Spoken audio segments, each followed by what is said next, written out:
Hi అండి. Welcome to Venkamma vlogs. ఈరోజు వీడియోలో అయితే బెండకాయ ఫ్రై అయితే చేస్తున్నాను. ఈ కర్రీ చపాతీలో కానీ, రైస్లో కానీ, రొట్టెలో కానీ తింటే టేస్ట్ మాత్రం చాలా బాగుంటుంది. అంతేకాకుండా ఈ కర్రీ చాలా టేస్టీగా, చాలా యమ్మీగా అయితే ఉంటుంది. ఇంకా లేట్ చేయకుండా వీడియోలోకి అయితే వెళ్ళిపోదాం. ముందుగా బెండకాయలన్నీ ఈ విధంగా కట్ చేసుకొని అయితే పక్కన పెట్టేసుకోవాలి. చూడండి, మరీ చిన్నగా కాకుండా మరీ పెద్దగా కాకుండా మీడియం సైజులో అయితే అన్నీ కట్ చేసుకొని టమాటా ముక్కలు, ఉల్లిపాయ ముక్కలను కూడా కట్ చేసి అయితే పక్కన పెట్టుకున్నాను. ఇంకా తర్వాత మెథడ్లో ఇంకా గ్యాస్ ఆన్ చేసుకొని మనం కడాయి అయితే పెట్టుకోవాల్సి ఉంటుంది. కడాయి పెట్టుకొని కడాయి కాస్త వేడి అవ్వగానే మనం దాంట్లోనే కొద్దిగా ఆయిల్ అయితే వేసుకోవాలి. ఆయిల్ కాస్త వేడెక్కగానే మనము ఆవాలు, జీలకర్ర వేసి అవి కూడా చిటపటలాడేంత వరకు వదలాలి. ఇప్పుడైతే ఆవాలు, జీలకర్రను అయితే వేస్తున్నాను. చూడండి, ఆవాలు, జీలకర్ర కూడా వేసి చిటపటలాడేంత వరకు వదిలేయాలి. ఆవాలు, జీలకర్ర చిటపటలాడగానే దీంట్లోనే కొంచెం కల్లమాకు కూడా వేసుకోవాలి. ఒక రెమ్మ కల్లమాకు ముక్కలను అయితే వేసాను. దీంట్లో కల్లమాకు కూడా చిటపటలాడే వరకు వదిలేయండి. ఇవి కాస్త చిటపటలాడగానే మనం కట్ చేసి పెట్టుకున్న ఉల్లిపాయ ముక్కలను కూడా వేసుకోవాలి. చూడండి, ఇప్పుడైతే ఉల్లిపాయ ముక్కలను అయితే వేసుకుందాము.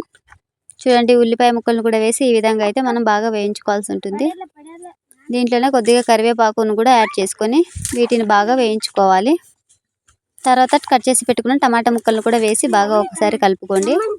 టమాటాలు, ఉల్లిపాయ ముక్కలు వేగేంత వరకు ఒక 2 నిమిషాలు కలుపుకోండి. ఇవి కాస్త మెత్తపడగానే ఇవి కాస్త వేగిపోగానే మధ్య మధ్యలో కలుపుతూ బెండకాయ ముక్కలను కూడా వేసుకుందాం. టమాటా ముక్కలు, ఉల్లిపాయ ముక్కలను అయితే వేగిపోతున్నాయి. దీంట్లోనే బెండకాయ ముక్కలను కూడా వేసుకోవాలి. ఇప్పుడు బెండకాయ ముక్కలను అయితే వేసేస్తున్నాను. బెండకాయ ముక్కలను కూడా వేసి బాగా ఒకసారి కలుపుకోవాలి. మధ్య మధ్యలో బెండకాయ ముక్కలను అయితే వేసేసాను. చూడండి, మొత్తం అయితే ఇప్పుడు మిక్స్ చేసుకుందాం. మనం బెండకాయలు కూడా ఆయిల్ అనే వేగిపోతాయి మనకి. ఇలా మిక్స్ అయితే కొట్టేసుకోవాలి మొత్తం. చూడండి, ఈ విధంగా అన్నిటిని అయితే మిక్స్ చేస్తూ ఒక 5 నిమిషాల పాటు మూత పెట్టేసి లో ఫ్లేమ్లో ఉడకనిద్దాం. బెండకాయ ముక్కలు మెత్తపడేంత వరకు హై ఫ్లేమ్లో ఉడకనివ్వాలి. నేనైతే ఇక్కడ పొయ్యి మీద అయితే చేస్తున్నాను.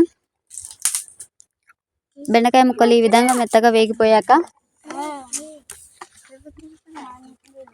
చూడండి, మెత్తపడిపోయే బెండకాయ ముక్కలు అయితే దీంట్లోనే కొద్దిగా పసుపు, అలాగే ఒక స్పూన్ ఉప్పు వేసుకొని మళ్ళీ ఒక 2 నిమిషాల పాటు కలుపుకుంటూ పచ్చివాసన పోయేంత వరకు కలుపుతూ ఉండాలి.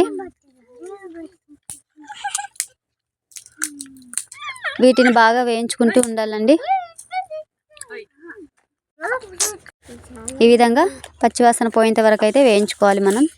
చూడండి, ఇక్కడైతే కారం వేసుకోకుండా మనం పచ్చిమిర్చిని అయితే సన్నగా పేస్ట్ లాగా చేసుకొని దీంట్లోనే వేసి దాన్ని కూడా బాగా వేగేంత వరకు ఒక 5 నుంచి 10 నిమిషాల పాటు బాగా కుక్ చేసుకోండి మూత పెట్టేసి. చూడండి, ఇలా అయితే వేగిపోయాయి. దీంట్లో అయితే గరం మసాలా, అలాగే కొంత ధనియా పౌడర్ వేసి మళ్ళీ ఒకసారి మిక్స్ చేస్తున్నాను. దీన్ని 2 నిమిషాల పాటు ఇలా కలుపుతూ ఉండండి.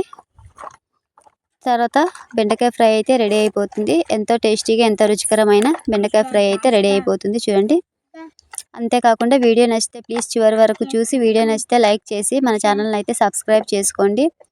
ప్లీజ్ వీడియో చూసి లైక్ చేసుకోకుండా మాత్రం వెళ్ళిపోకండి. మరెన్నో వంటలతో మీ ముందుకు వస్తాను. వీడియో నచ్చితే లైక్ చేయండి, మన ఛానల్ని సబ్స్క్రైబ్ అయితే చేసుకోండి ఫ్రెండ్స్. నెక్స్ట్ వీడియోలో ఇంకా ఎన్నో వంటలతో మీ ముందుకు అయితే వస్తాను. ఎంతో యమ్మీగా టేస్టీగా బెండకాయ ఫ్రై అయితే రెడీ అయిపోయింది. దీన్ని రోటీలో కానీ, చపాతీలో కానీ, రైస్లో కానీ సర్వ్ చేసుకొని తింటే టేస్ట్ మాత్రం చాలా బాగుంటుంది. Like and subscribe friends.